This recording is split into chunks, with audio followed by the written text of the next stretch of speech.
벌려주어야 합니다. 돌봄 사회에서의 가족의 기준은 혼인이나 혈연이 아닌 돌봄입니다. 회복된 시민권은 동등한 시민으로서 차별받지 않을 권리를 포괄합니다. 여성이라서, 장애인이라서, 성소수자라서, 이주민이라서 받아온 차별은 노동 능력을 기준으로 부여한 시민권의 한계였습니다. 돌봄 사회에서의 차별금지법은 인간이 인간답게 살 권리를 향한 싸움의 마지막 페이지가 아닙니다. 첫 페이지가 될 것입니다. 셋째, 성과 재생산 권리를 보장하고 포괄적인 성교육을 실현해내겠습니다. 지난 8월 코로나19 백신 관련 새로운 이상 반응에 대해서 청와대 국민청원이 올라왔습니다. 코로나 백신 접종 이후에 월병 기간이 아님에도 출혈이나 바다 출혈 이상 반응에 대한 부작용으로 이를 신고하게 해달라는 내용이었습니다. 원인 불명의 부정 출혈 증상을 겪는 시민들이 큰 공포심을 느끼고 있었습니다. 시민들의 돌발적인 위협과 공포로부터 자신을 지킬 방법이 고작 청와대 청원뿐이라는 사실이 안타깝고 참담합니다. 여성의 몸, 성과 재생산에 대한 권리에 대한 정치의 무관심은 하루 이틀이 아닙니다. 2년 전 헌법재판소의 판결에 따라 형법 납세죄가 전체 삭제되었지만 제도적 공백을 메울 법안은 여전히 통과되지 않았습니다. 이 공백을 메꾸고 있는 건 정부의 진정성 있는 정책이 아니라 여성들의 불안과 희생이었습니다. 저는 대통령이 되어 몸의 다양성을 보장하고 성별화된 남녀 이혼법적인 고정관념을 타파하기 위한 포괄적이고도 장기적인 정책을 마련하겠습니다. 이를 위해 임신 중지 및 희임의 건강보험을 적극 적용하고 임신 중지 약물을 도입하고 임신 중지에 대한 휴가권을 보장하겠습니다. 임신 중지 관련 의료인에 대한 교육과 훈련을 강화하겠습니다. 또한 번역별로 설립된 재활병원을 활용해서 여성, 장애인 거점 산부인과 및 지정병원을 확충하겠습니다. 나아가 포괄적인 성교육을 포함한 교육과정 개정을 이루어내겠습니다.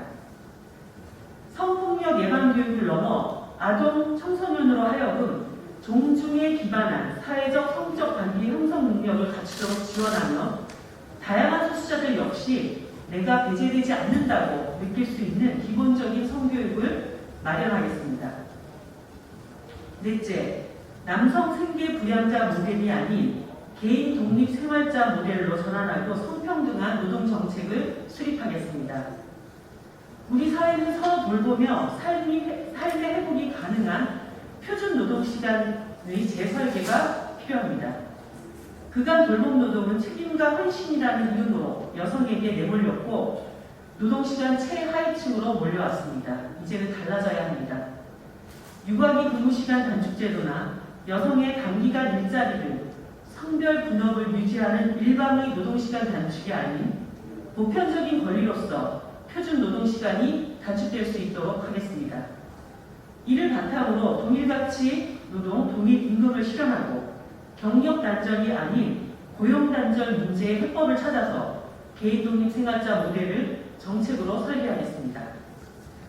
돌봄을 사회적 가치로 안착시키기 위해서는 이를 위한 시간과 공간이 마련되어야 하는 만큼 주 35시간으로 노동시간을 단축하겠습니다. 성별 임금 격차가 없는 사회를 이뤄내고 돌봄 노동의 가치가 제대로 인정되어서 육아와 가족 돌봄을 그림자 노동에서 해방시키겠습니다. 또한 여성 인력 활용 정책이 아닌 성평등 노동 정책을 수립하겠습니다. 지금의 노동 사회 정책은 현재의 가구 단위 보장을 전제로 하고 있습니다. 1인 가구가 전체 가구 수의 30%를 넘는 현실에서 이러한 정책은 우리의 삶을 대변해 주지 못하고 있습니다. 저는 개인의 시민권을 보장하도록 전환하겠습니다. 돌봄 노동의 가치를 전환하고 자기 돌봄력을 키울 수 있는 사회 환경을 조성하겠습니다. 성별 분리 통계를 의무화하고 채용 성차별 근절을 위한 방안을 실현하고 성평등 공시제를 도입하겠습니다. 다섯째, 젠더 폭력으로부터 피해자의 삶을 지켜내 지켜낼 수 있는 제도 마련에 앞장서겠습니다. 최근 5년간 가정폭력 사건이 총 22만 843건입니다. 가정폭력 사건이 하루 평균 121건이나 일어나는 셈입니다. 그런데 더 안타까운 상황은 코로나19가 장기화됨에 따라 가정폭력 피해가 급증할 것이라고 본 전문가들의 평가와는 달리 오히려 한국의 가정폭력 신고는 줄어들었다는 것입니다. 실제로 피해가 발생하지 않아서의 문제가 아닙니다.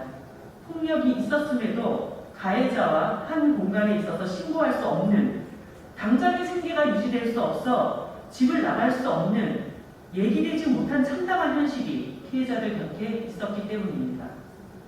저는 가정폭력 처벌법이 피해자를 제대로 지킬 수 있도록 만들겠습니다. 가정폭력 범죄자 체포 우선 제도를 도입하고 가정폭력으로 인한 재판 운용 시에 피해자가 양육 중인 미성년 자녀에 대한 가해자의 자녀 면접 교섭, 사전 처분을 금지하겠습니다. 또한 가정폭력처벌법을 모든 파트너 폭력을 포섭하는 법으로 바꿔서 피해자의 범주를 혼인신고 여부나 특정 성별에 한정하지 않겠습니다. 또한 젠더폭력으로부터 안전한 권리를 지켜낼 수 있도록 제도 정비에 앞장서는 대통령이 되겠습니다. 양성평등기본법, 여성폭력방지법, 성폭력특별법, 관관죄를 규정한 형법 등이 제 기능을 하지 못하는 이 젠더 폭력에 관한 제도들을 근본적으로 개혁하겠습니다. 국민 여러분, 스스로 페미니스트 대통령이 되겠다고 선언했던 문재인 대통령의 시대, 그 시대에 경험한 우리 여성들의 배신감을 저는 누구보다 잘 알고 있습니다. 저는 사회적인 혐오와 차별, 폭력에는 어떠한 타협도 하지 않겠다는 최고 통치권자의 의지를 보여드릴 것입니다. 시대의 변화를 선도하고 모든 차별을 걷어내는 대통령이 되겠습니다. 감사합니다.